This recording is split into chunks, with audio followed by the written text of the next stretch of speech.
Happy Friday, everybody. We made it. All right, so today we are going to review all the concepts we've learned this week about subtracting mixed numbers, and I am going to give you an IXL strand to work on, okay? So let's get started, okay? So my first problem I have here is 3 5/6 minus 1 1/4, okay? So the first thing I always need to look at is these fractions here, okay? I have to think about, can I subtract 1/4 from 5/6? So looking at 5/6, I know 5/6 is pretty close to a whole, okay? So if that's pretty close to a whole, and 1/4 is pretty close, actually it's smack dab in the middle of 0 and 1/2, then I know this fraction is smaller. So, good news, I don't have to borrow. But I do have to go ahead and find a common denominator. So hopefully by now you guys all know that the common denominator, lowest common multiple between 6 and 4 is 12. Okay, so a lot of you might have jumped to the conclusion to do 6 times 4. I'm still seeing you guys do that. I'm still seeing you multiplying those denominators together. And yes, sometimes that is going to be the lowest common multiple, but not always. So in the case of 6 and 4, if I were to list out my multiples, I would see that 12 is the lowest one. And why do I want to keep that number low? Well, I want to keep it low because when you get into higher numbers, the bigger the number, the more work you're going to have to do. So we want to keep that number small and easy for you, okay? So sometimes those tricks work and sometimes they don't, okay? So remember, we want to make sure that we're keeping this as the lowest common multiple, okay? So I know that I need to multiply, let me change that color for you, since I have a lot of writing there. I need to multiply 4 by 3. What I do to the bottom, I surely want to do to the top.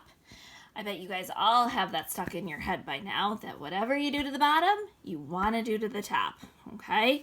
So then I'm going to go ahead and multiply 6 by 2 to get 12.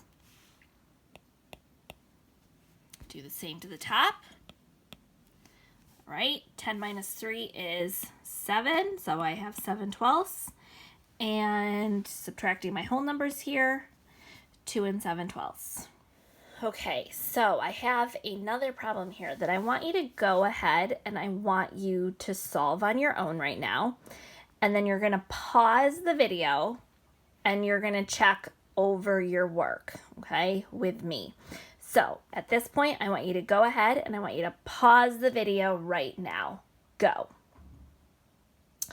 Okay, so hopefully you have gone ahead and solved this, okay? I gave you kind of a challenging one because today on IXL, these problems are going to get more challenging, all right? So here I have 14 3/5 minus 10 9/10, okay? So first things first, we always want to look at those fractions. So 9/10 right off the bat, I know is almost 1. Okay, I'm 1/10 away from 1. So that's a pretty large fraction right there. 3/5, if I think of fifths, I think of 3/5 as just a little bit past 1/2. So this fraction is definitely larger than this one, which means I am going to have to go ahead and regroup. Okay, sorry about my dog barking in the background. Okay, so if I'm going to do that, then that 14 is going to become 13, okay? And because I'm borrowing out a whole, okay, that whole that I borrowed is going to be represented as 5/5, okay? So when I add 5/5 to 3/5, I get 8/5. So my new renamed fraction is 13 8/5. So coming down here, I'm going to bring 9/10 over. Okay, so they don't have common denominators, but Hopefully you guys do not have a common denominator right now of 50. I am very much hoping you do not have a common denominator, because although that is some multiple that they have in common, it is not the least common multiple. The least common multiple that they share is 10, because 10 is a multiple of 5. So hopefully you said to yourself, is one a multiple of the other?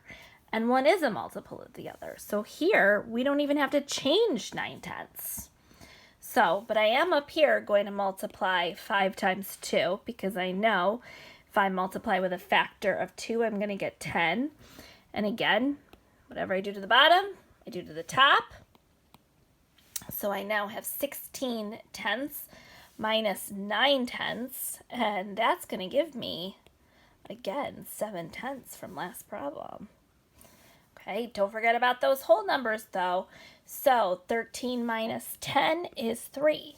So your final answer is going to be 3 7/10. Hoping you got this one right. Okay, so I'm really gonna doozy it up here. All right, getting trickier. So what I want you to do is I want you to go ahead and solve this on your own. So pause the video, solve it on your own, and then check it over with me. Go. All right, welcome back. So I am hoping that you first looked at the fractions and you first said that you cannot take 5/6 away from 3/8 as it is. And the reason is because 3/8 is really close to 4/8, and 4/8 is equivalent to a half. So 3/8 is about a half, all right? And 5/6 is only 1/6 away from a whole.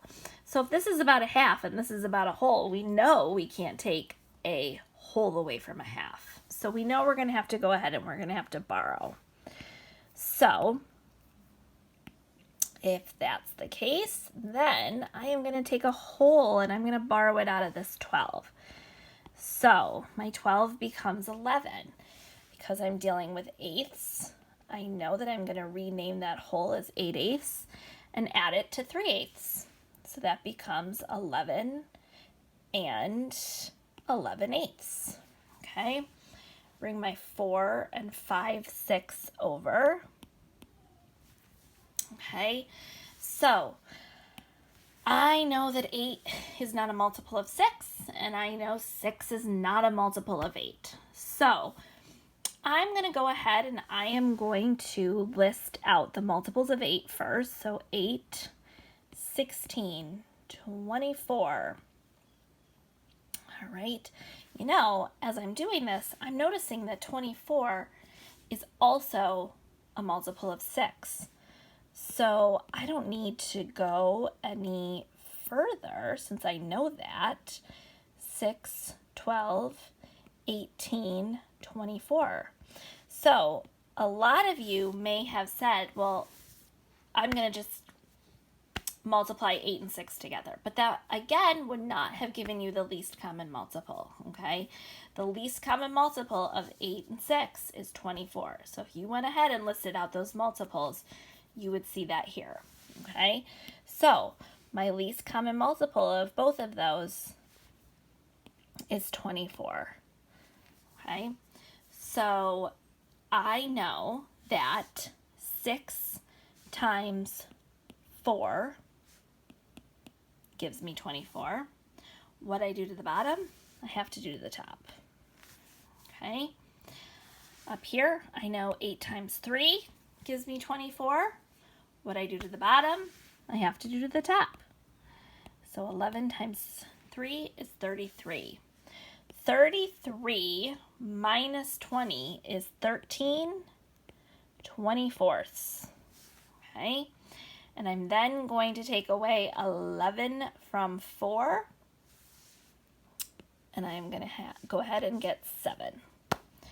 So I ended up with 7 and 13/24. Okay, so today, like I said, I am going to assign an IXL strand that is going to be reviewing subtracting with mixed numbers, okay? I want you to really think about that if this is something that still is a challenge for you, keep in the back of your head that next Tuesday from 10 to 10:30, Miss Webster is going to be offering a Zoom session. So that is a great time to get help.